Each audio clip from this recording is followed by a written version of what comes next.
मी Punjab duck हवामान अभ्यासक मुक्काम पोस्ट गुळी धामणगाव तालुका शिरूर जिल्हा परभणी मी आहे। माझी विनंती आहे आपला उत्तर महाराष्ट्र, पश्चिम महाराष्ट्र, मध्य महाराष्ट्र, मराठवाडा, पश्चिम विदर्भ, पूर्व विदर्भ सगळ्या विभागातले सर्व शेतकऱ्यांना विनंती आहे, तुम्ही काय करा, आणखीन म्हणजे उद्या 30 ऑगस्ट आणि 31 ऑगस्ट पर्यंत तुम्ही तुमच्या शेताची कामे करून घ्या। वाटल्यास ऊस असेल तर खत टाकून घ्या, त्याच्यानंतर एखादं उडीद काढायचं राहिलं असेल तर ते काढून झाकून ठेवा, ज्यांचा मूग काढायचा असेल तर ह्या 2 दिवसात काढून झाकून ठेवा।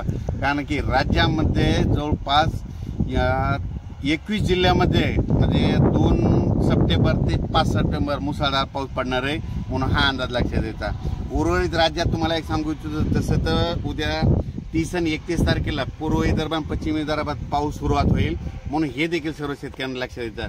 पण राज्यात सांगायचं झालं तर आता म्हणजे 2 सप्टेंबर ते 5 सप्टेंबर दरम्यान पुन्हा आणखी जोरदार पाऊस पडणार आहे। सगळ्यात जास्त मराठवाड्यामध्ये पडणार आहे, विदर्भात पडणार आहे, पूर्व विदर्भात पडणार आहे, नाशिककडे पडणार आहे, उत्तर महाराष्ट्रात पडणार आहे म्हणून हा अंदाज लक्षात यायचा।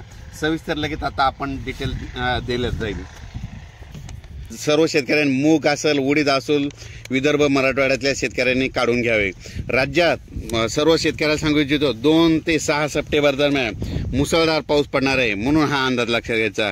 आणि परत एक सांगतो की राज्यामध्ये उद्या 30-31 दरम्यान देखील राज्यात पाऊस असणार आहे, फक्त पूर्व विदर्भाकडे सुरू होणार आहे म्हणून हा अंदाज लक्षात घ्यायचा।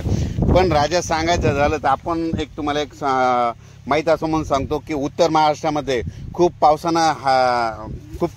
पाऊस पडला आणि शेतकऱ्याचं खूप अतोनात नुकसान झालं, काहींचा फायदा झाला। पण त्या उत्तर महाराष्ट्रातल्या सर्व शेतकऱ्याला सांगतो की तुम्ही आज 29, 30 आणि 31 दरम्यान तुमच्या काही भागामध्ये सूर्यदर्शन दुपारनंतर 3:30च्या नंतर पाऊस देखील येईल म्हणून हा अंदाज लक्षात घ्यायचा।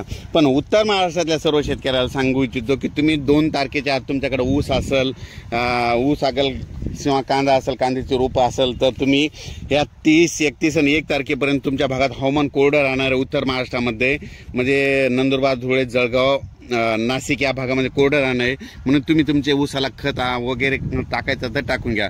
पण तुमच्या उत्तर महाराष्ट्रामध्ये 2 तारखेपासून ते 5 तारखेपर्यंत जसा आता मागं पाऊस पडला तसा जोराचा पाऊस पडणार आहे। पुन्हा गोदावरीला पाणी येणार आहे, पुन्हा ते गोदावरीला पाणी आल्याच्या नंतर पुन्हा ते जायकवाडीकडे पाणी जाणार आहे, पुन्हा जायकवाडीची पाण्याची पातळी वाढणार आहे म्हणून हे अंदाज लक्षात घ्यायचा। आज सांगायचं